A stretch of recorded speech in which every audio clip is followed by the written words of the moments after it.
This is the Late Round Podcast with your host, JJ Zacharisa.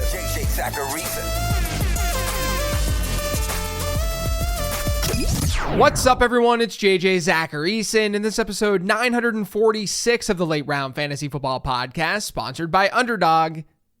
Thanks for tuning in. Now, I know that your trade deadline might be up, but up until the final couple of weeks on this 15 transaction show, I still talk about buys and sells. You may not always get to use those transactions, but it can be helpful knowing where a player generally stands, if he's going to continue his production, or if people are too high on him. But as the season gets closer to the end, there are more and more add and drop transactions that make this list. And as wild as it seems, we're only a few weeks away from the fantasy playoffs. I just wanted to open up today's show with that little caveat. Now, before getting into the transactions, I want to remind you that even though you drafted your fantasy teams back in August, you can still do snake drafts right now over on Underdog. Just head to UnderdogFantasy.com or download the Underdog app. In the draft section, click NFL and you'll see tons of drafts that you can participate in right now. And as usual, if you're new to Underdog, make sure to sign up with promo code LATEROUND. That'll get you a nice deposit bonus as well as my rest of season rankings. Those rankings are updated for you every Tuesday once you get the link to them. But to get them, you have to sign up, use promo code LATEROUND, make a deposit, and start playing. Buy Bucky Irving.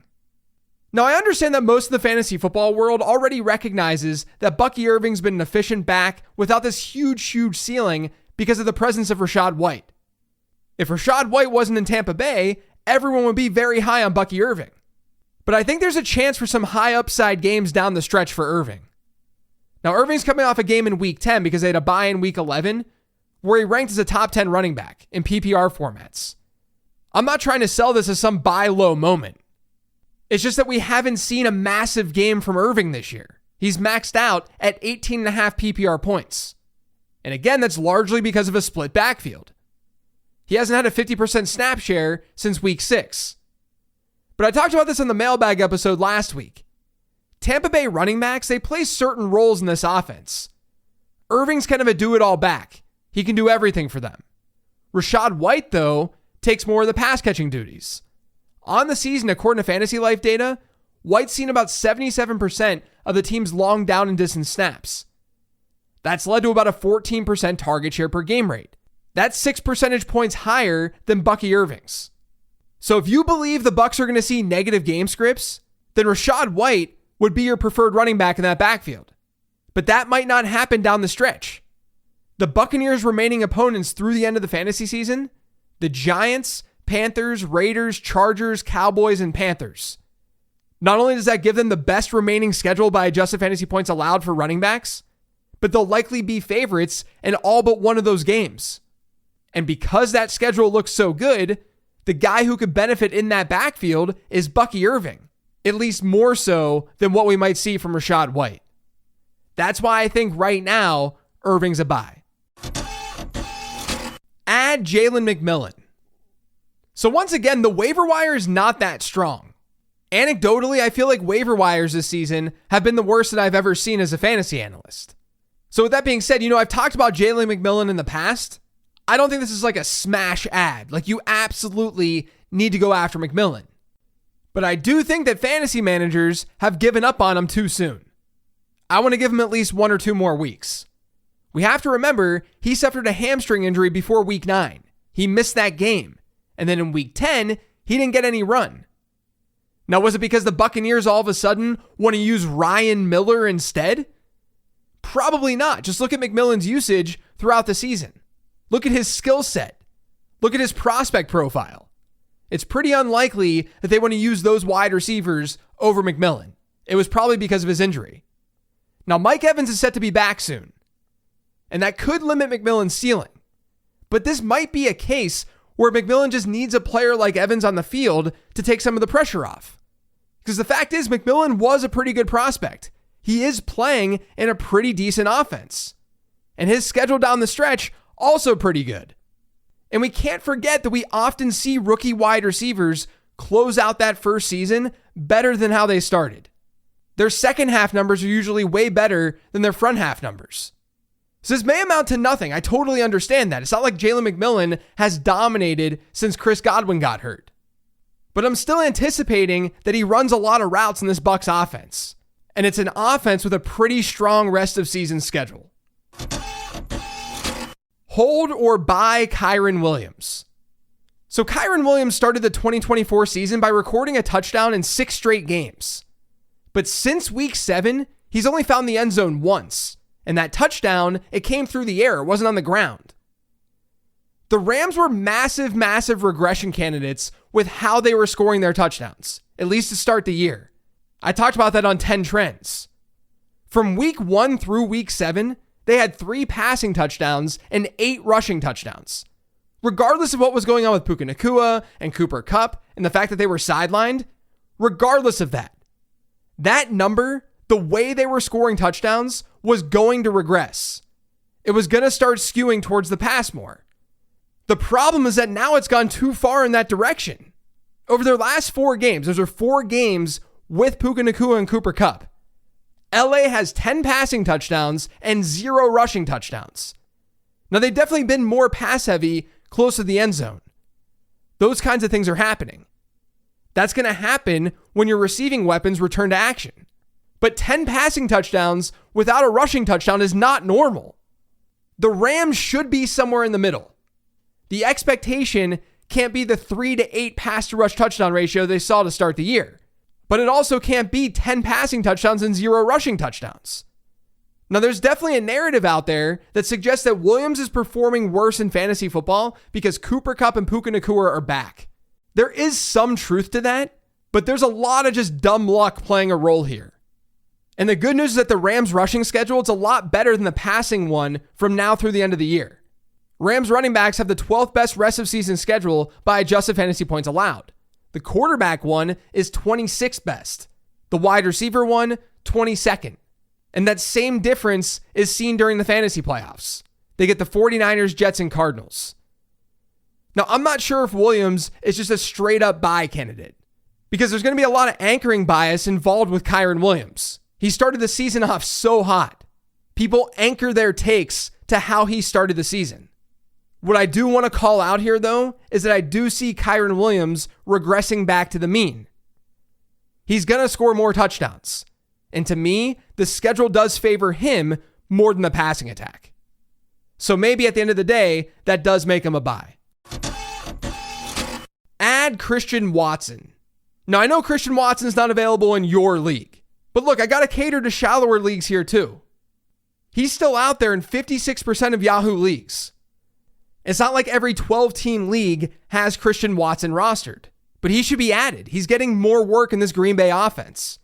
From week 1 through week 7, in games where Watson was active, he was running a normal number of routes, he averaged a target share per game rate of just 9%. Over his last 3 games, though, his target share numbers have been 22%, 19%, and 24%. And his route participation has gradually increased. We know that Watson has big play upside. If that's what your team needs, then you should be adding him. Sell Jameson Williams. So sort of similar to Christian Watson, we know that Jameson Williams can also make those splash plays. And we've seen that this year. Williams has played 8 games. 2 of those games have resulted in 20 plus PPR points. And also 2 of those games have resulted in fewer than 2 PPR points. It's always smart to lead with peripherals though. And while Williams' target shares haven't been that bad of late, they haven't been consistent all season long. He's seen target shares of 21% and 19% over his last 2 games. But he averaged an 11% target share per game rate in his 4 games prior to that. That's not very usable. Now, interestingly, Williams hasn't faced a single opponent this year that ranks as a bottom 12 one for wide receivers by adjusted points allowed. 7 of his 8 matchups have been against teams who rank as top half favorable opponents for wide receivers within that metric. And from now through the end of the year, the Lions get the Colts. That's the 14th best matchup in adjusted points allowed to wide receivers. So that's not a terrible matchup. But then the Bears, who are 28th, the Packers, who are 24th, the Bills, who are 20th, the Bears, who are 28th, who I just said, and the 49ers, who are 25th. They have a bottom 5 rest of season schedule according to my numbers. Now, that's not everything. But I already talked about his peripherals, and his peripherals are very inconsistent. Some of you might want off this roller coaster. You don't want those spiked weeks because you know that they come with really poor weeks too. And if that's the case, this could be a time to sell. Because yes, that schedule's tough, but also he's coming off a 22-point outing.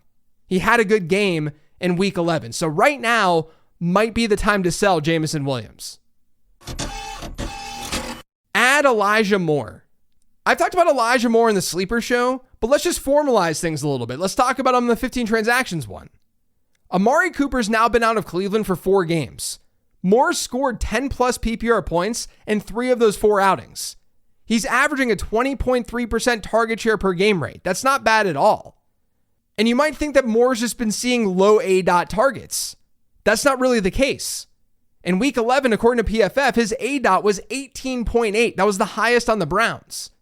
Now, since Amari Cooper's been gone, his ADOT has been slightly lower than Jerry Jeudy and Cedric Tillman by about a couple of yards.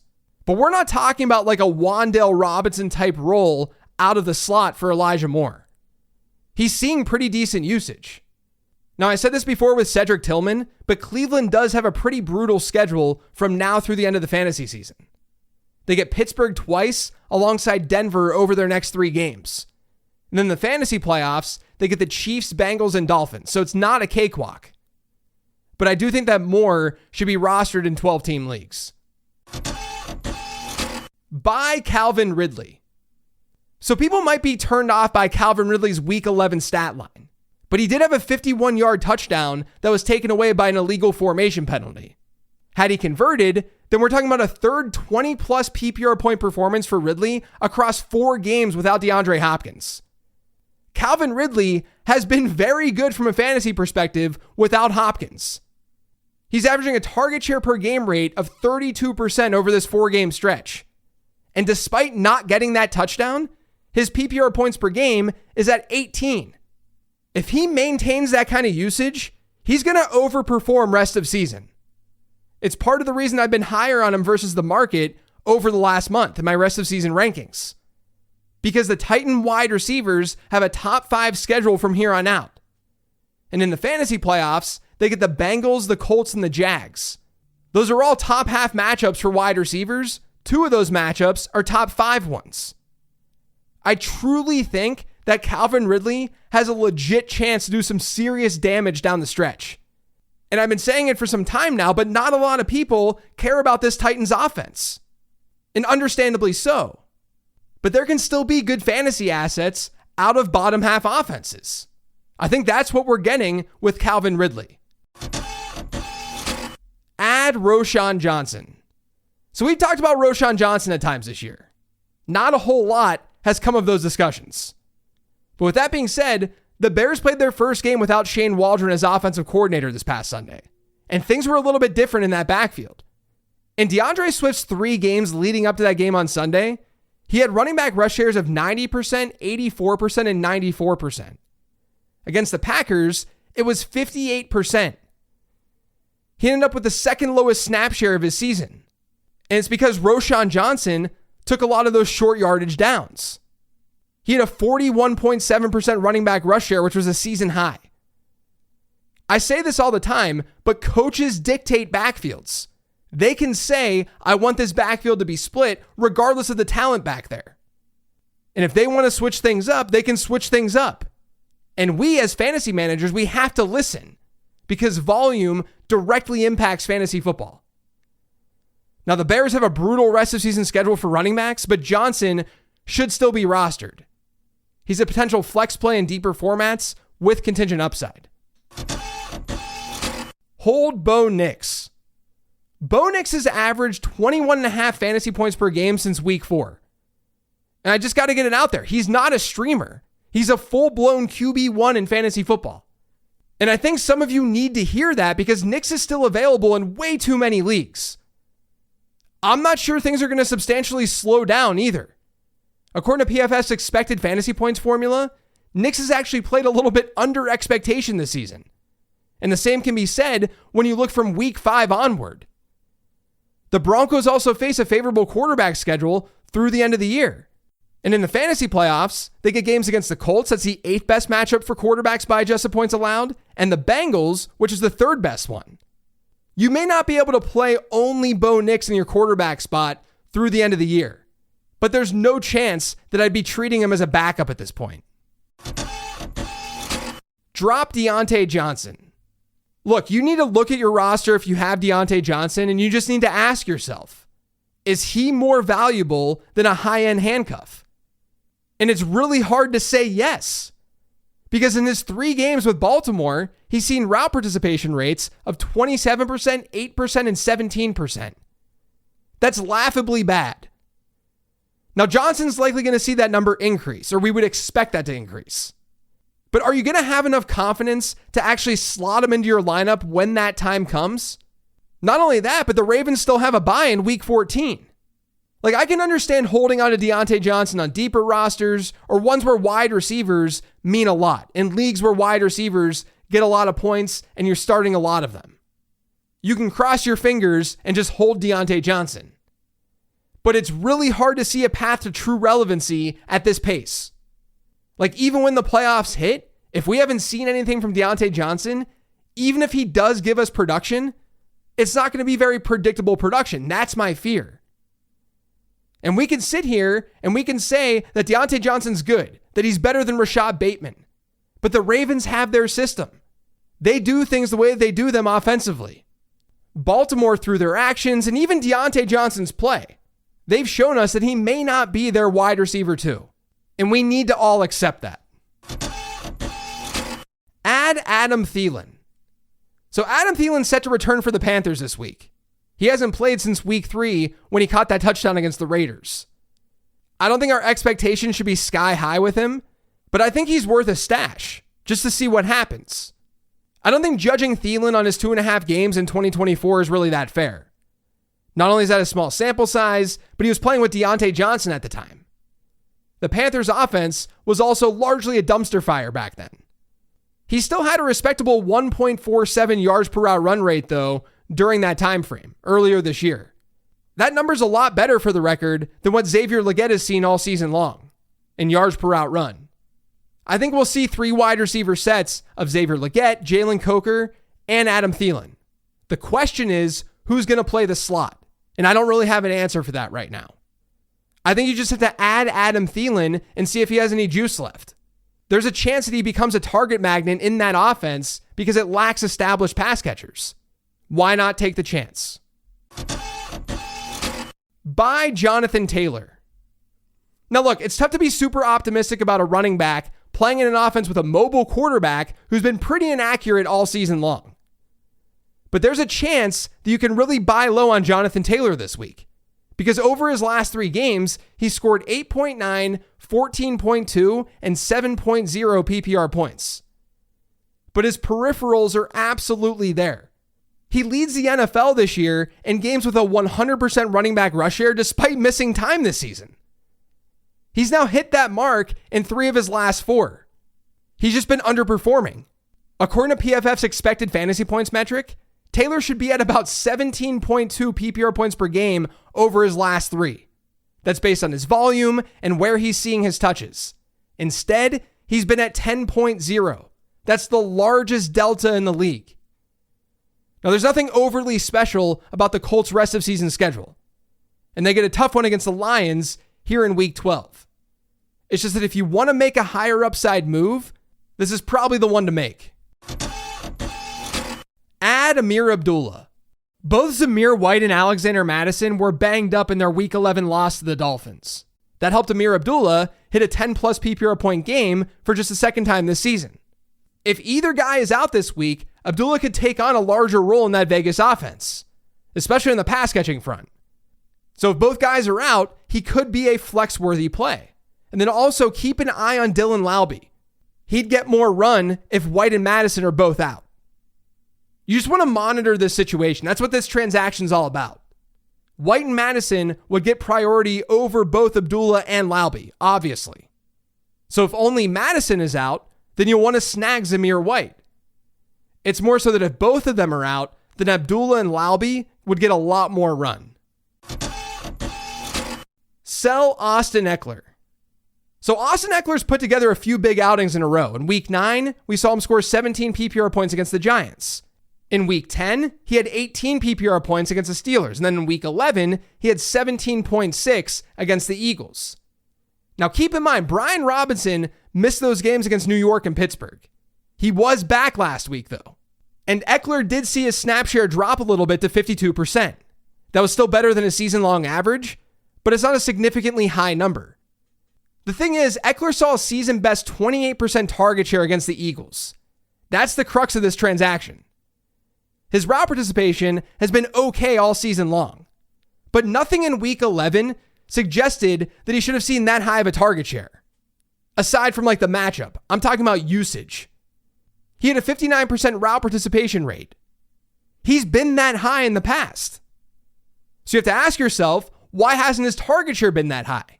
Well, it's because a 28% target share is really hard to hit. He's almost definitely not going to see a target share that high rest of season. So if someone's willing to pay up for his recent performance, knowing that his target share was inflated and knowing that Brian Robinson was sidelined, trading him away right now makes a lot of sense. Add the Tampa Bay Buccaneers defense. So the Buccaneers are going to face Tommy DeVito this week. They're 5.5-point road favorites. New York with Daniel Jones has been the 4th best matchup for fantasy defenses this year by adjusted points allowed. Maybe Tommy DeVito's a huge upgrade, but I don't necessarily see that happening. I think overall, the Giants are still an offense that we want to target. But this Buccaneers defense could have long-term value too. As I talked about earlier, they have a strong rest of season schedule. After the Giants this week, it's Carolina, then Vegas. Those are 2 teams that you could use the Buccaneers against. Then it's the Chargers. You probably don't want to use them there. But after them, it's the Dak Prescott-less Cowboys and then the Panthers once again. So maybe you're in a league that hoards defenses, or maybe you're in a league that limits transactions.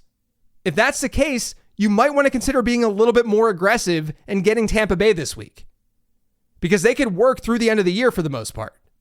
At the very least, though, they actually work over the next 3 weeks. That's it for today's show, though. Thanks to all of you for listening. If you yet subscribed to the Late Round Fantasy Football Podcast, make sure you are by searching for it pretty much anywhere podcasts can be found. And don't forget to follow me on Twitter, @LateRoundQB. Make sure you subscribe to the Late Round Fantasy Football YouTube channel. That's youtube.com/@LateRoundFF. And I'm on Blue Sky, too, @LateRoundQB. Thanks for listening, everyone. I'll talk to you tomorrow with the weekly 10 Trends episode.